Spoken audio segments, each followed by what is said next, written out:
Ma'am ಲೈಫಲ್ಲಿ ಗುರಿ ಎಷ್ಟು ಇಂಪಾರ್ಟೆಂಟು, ಗುರುನೂ ಅಷ್ಟೇ ಇಂಪಾರ್ಟೆಂಟು. ಗುರಿಗಳು ಬದಲಾಗ್ತಾ ಇರುತ್ತೆ, ಆದರೆ ಗುರುಗಳು ಯೂಶ್ವಲಿ ಅಷ್ಟು ಈಸಿಯಾಗಿ ನಾವು ಯಾರನ್ನೂ ಗುರು ಅಂತ ಒಪ್ಕೊಳ್ಳಲ್ಲ, ಅಥವಾ ಒಪ್ಕೊಳ್ಳೋಕ್ಕೆ ಕೆಲವು ಕಾರಣಗಳು ಬಂದುಬಿಡುತ್ತೆ. ಸೊ ಈ ಒಂದು ಕೇಸಲ್ಲಿ ಬಿಕಾಸ್ ಸ್ಪಿರಿಚುಯಾಲಿಟಿ ಅಥವಾ ಈ ಒಂದು ಆಧ್ಯಾತ್ಮ ಅನ್ನೋದು ಒಬ್ಬರು ಒಂದು ಚಿಕ್ಕ ಗ್ಲಾಸಲ್ಲಿ ಅದನ್ನು ಸವಿಬೋದು, ಒಬ್ಬರು ಅದನ್ನೊಂದು ಸಮುದ್ರ ಅಂತ ಅದನ್ನೇ ಆವರಿಸ್ಕೊಂಡು like your case where you have dedicated your life, ಈ phase of your life to spirituality. ಈ ಥರ ಒಬ್ಬೊಬ್ಬರು ಒಂದೊಂದಕ್ಕೆ ಅದಕ್ಕೆ ಅಂತ ಅವ್ರ ಇನ್ವಾಲ್ವ್ಮೆಂಟನ್ನು ಕೊಡ್ತಾರೆ. ಸೊ ಗುರುಗಳ ಆಯ್ಕೆ ಇದೆಯಲ್ಲ, ಅದೇ ಗುರು ಅಂತ ನಿಮ್ಗೆ ಆಕರ್ಷಣೆ ಆಗಿದ್ದು ಅಲ್ಲಿ ಏನೋ ನೀವು ನೋಡಿರ್ಬೇಕಲ್ವ? ಹೇಗಿತ್ತು? How was your initial interaction with ನಿಮ್ಮ ಗುರುಗಳು ಸ್ವಾಮಿ ರಾಮ? ಸ್ವಾಮಿ ರಾಮ 20ನೇ ಶತಮಾನ ಕಂಡಂತಹ ಶ್ರೇಷ್ಠ ಯೋಗಿಗಳಲ್ಲಿ ಒಬ್ಬರು, at the global level. A great yogi and a great Shri Vidya adept. ಈ ಅಧ್ಯಾತ್ಮದ ದಾರಿ ಇದೆಯಲ್ಲ, ಇದು ತುಂಬ ನಿಗೂಢ, ಮಿಸ್ಟೀರಿಯಸ್, ರಹಸ್ಯಮಯ, ಮಿಸ್ಟಿಕಲ್. ಮಿಸ್ಟಿಕಲ್ ಯಾಕೆ ಅಂತಂದರೆ ಇಟ್ ಕನೆಕ್ಟ್ಸ್ ವಿತ್ ಮಿಸ್ಟ್. ರಸ್ತೆಯಲ್ಲಿ ನಾವು ಹೋಗ್ತಾ ಇದ್ದರೆ, ಹಿಮ ಸುರಿತಾ ಇದ್ದರೆ ಆ ಕಡೆ ಸ್ವಲ್ಪ ಏನಿದೆ ಅನ್ನೋದು ಕಾಣುತ್ತೆ, ಆದರೆ ಅದೇನು ಅಂತ ಸ್ಪಷ್ಟ ಆಗಲ್ಲ. ಇದನ್ನೇ ನಿಗೂಢತೆ ಅಥವಾ ಮಿಸ್ಟಿಕಲ್ ಅಂತ ಹೇಳೋದು ನಾವು. ಅಧ್ಯಾತ್ಮದ ಏನೋ ಶಬ್ದಕೋಶಕ್ಕೆ ಬಂದರೆ ಈ ಅನುಭವಗಳೆಲ್ಲ ಇಡೀ ಜಗತ್ತು ಕುತೂಹಲದಿಂದ ಕೇಳುತ್ತೆ, ಓದುತ್ತೆ, ಎಲ್ಲ ಮಾಡುತ್ತೆ ಅಲ್ವಾ. ಅದರ ಹಿಂದೆ ಇರೋದು ಈ ಸತ್ಯ ಏನು ಅಂದರೆ, ಈ ದಾರಿ ಇದೆಯಲ್ಲ, ಅಧ್ಯಾತ್ಮದ ದಾರಿ, ಇದು ಇಂದ್ರಿಯಾತೀತವಾದ ಅನುಭವಗಳು, ಅತೀಂದ್ರಿಯವಾದ ಅನುಭವ ಅಂತ ಹೇಳ್ಬೋದು. ಅಂದರೆ ಇಂದ್ರಿಯಗಳು ಯಾವುದು? ನಮ್ಮ ಪಂಚೇಂದ್ರಿಯಗಳು ಅಲ್ವೇ, ಕಣ್ಣು, ಮೂಗು, ಕಿವಿ, ನಾಲಿಗೆ, ಚರ್ಮ ಅಂಥೇಳಿ. ಇದರ ಮೂಲಕ ನಾವು ನಮ್ಮ ಮನಸ್ಸು ಯಾವಾಗಲೂ ಹೊರಮುಖವಾಗಿರುತ್ತೆ ಅಂತ.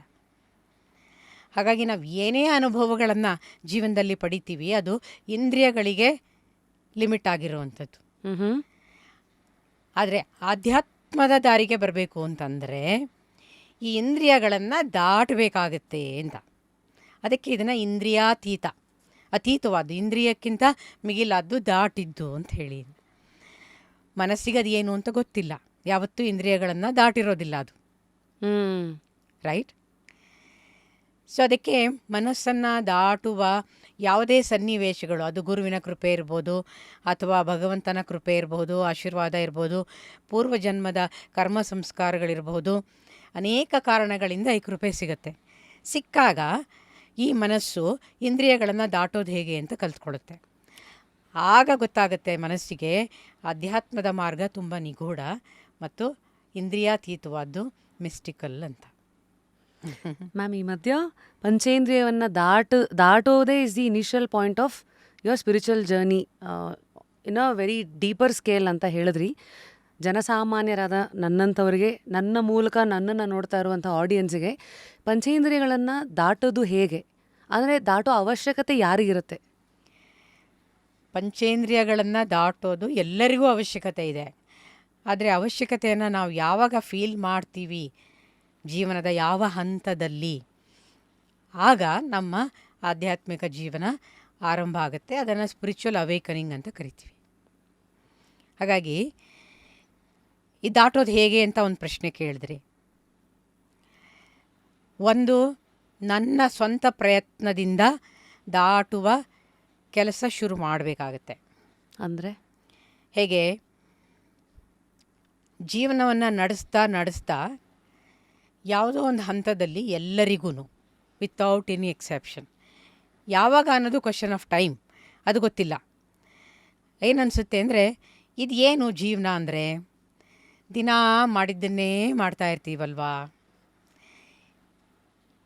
ಇದಕ್ಕೆ ಬದಲಾವಣೆ ಅನ್ನೋದು ಏನಿದೆ, ಇದರಾಚೆ ಏನಾದರೂ ಇದೆಯಾ ಅನ್ನೋದು meaning and purpose of life. S.